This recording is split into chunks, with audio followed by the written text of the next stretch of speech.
So if it comes to replacing other women, let us also put our foot forward. Babu Owino, we nakusikia ukisema kingpin. Hata mimi ni queen pin. Ladies and gentlemen, welcome back to my YouTube channel. President William Ruto attended the inauguration of the newly elected president of Ghana this week. And William Ruto took that event to reveal his possible running mate or his possible deputy president in the year 2027 during that event. There are some pictures which were taken strategically to give us a signal. William Ruto was accompanied by the Kirinyaga governor, Anne Waiguru, and Madam Gladys Wanga, the current chairperson of the ODM party and the governor of Mabei County. That move was significant politically speaking. Fellow Kenyans, who do you think is going to be William Ruto's running mate in the year 2027? Is it Professor Kithure Kindiki? Or William Ruto is going to have a newly appointed running mate in the year 2027? What's your take? Express your opinion in the comments. Tell me, do you think my projection is right or I'm missing the point? In 2027, William Ruto is going to get a woman as his deputy president. You can take it to the bank. Before you continue, make sure you subscribe and give this video a like. Okay. It is not the first time William Ruto is telling us that Kenya is ready to have a woman deputy president. Unakumbuka sometimes back kulikuwa na formation ya women governors. When Jared Rigilo was the governor in Kitui County, we had Kirinyaga with Anne Waiguru, we had Laboso in Bomet, then we had, and currently we have Gladys Wanga in 2022. What? They had a formation, and William Ruto addressed Kenyans na akatupea some signals. William Ruto is trying to prepare Kenyans to receive a woman as the deputy president in the year 2027. Raila Odinga used this political card in the year 2022. Raila picked Martha Karua, the party leader of the NARC Kenya political party, hoping that Martha was going to deliver the votes from the Mount Kenya region because she comes from that region, Kirinyaga County to be exact. But it did not work. On the same card around Martha Karua being Raila Odinga's running mate, Raila hoped for the women's votes. The women have a good number of votes in the Republic of Kenya. So Raila Odinga was hoping to get the Mount Kenya votes and the women votes using Martha Karua. One stone hitting two birds. Okay. William Ruto is currently preparing us for woman as running mate in the year 2027. I want to play you a clip of William Ruto telling us that in the future, if the president is going to be a man, then the woman is going to be his running mate. Or if we are going to have a woman as the presidential candidate, then we are going to have a man as the running mate. Cecily Mbarire is the chair of UDA, not by default. It is deliberate and it is intentional.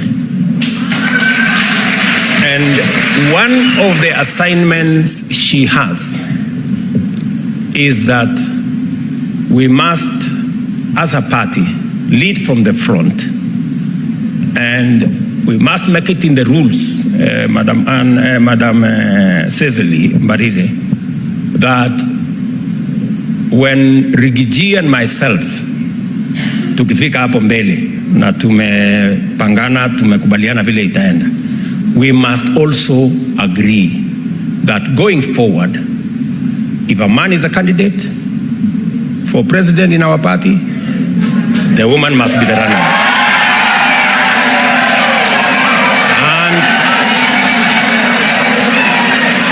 And if a woman is the candidate, then a man can be a running mate.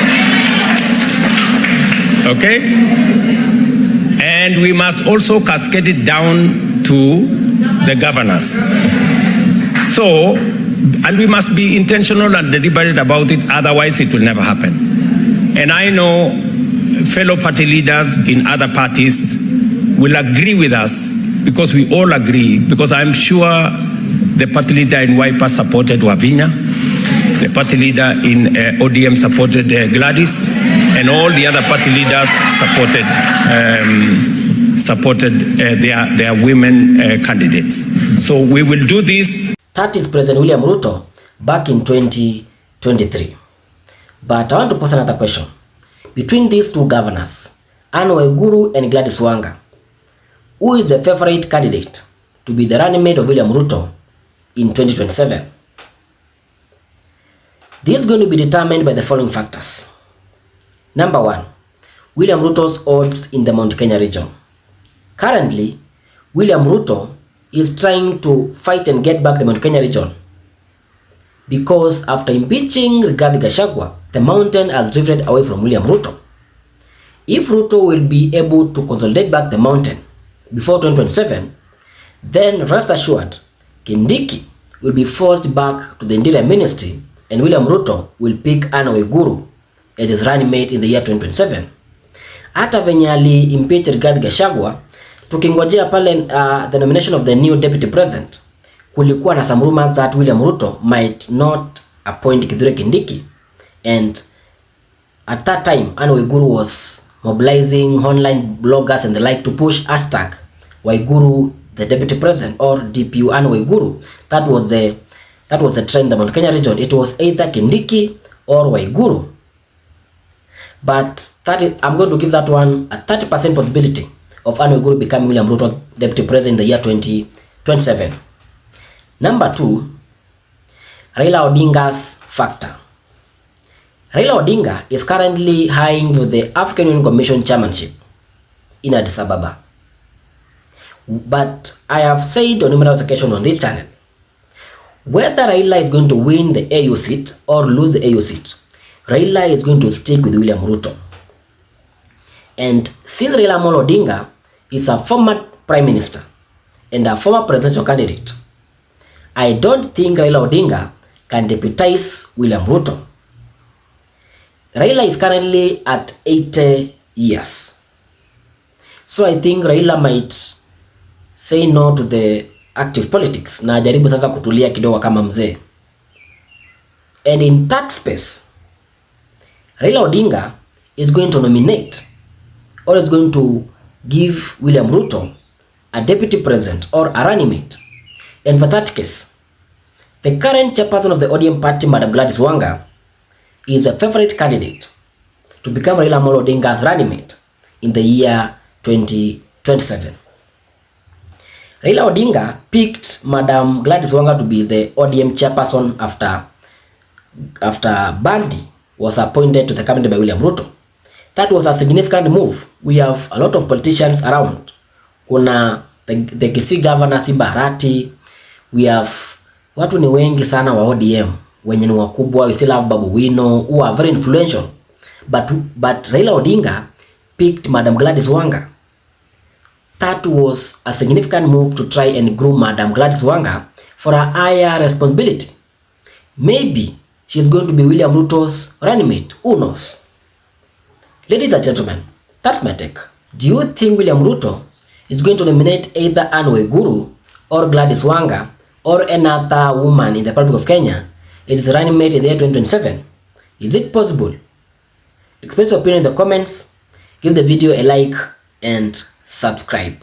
Thank you for tuning in.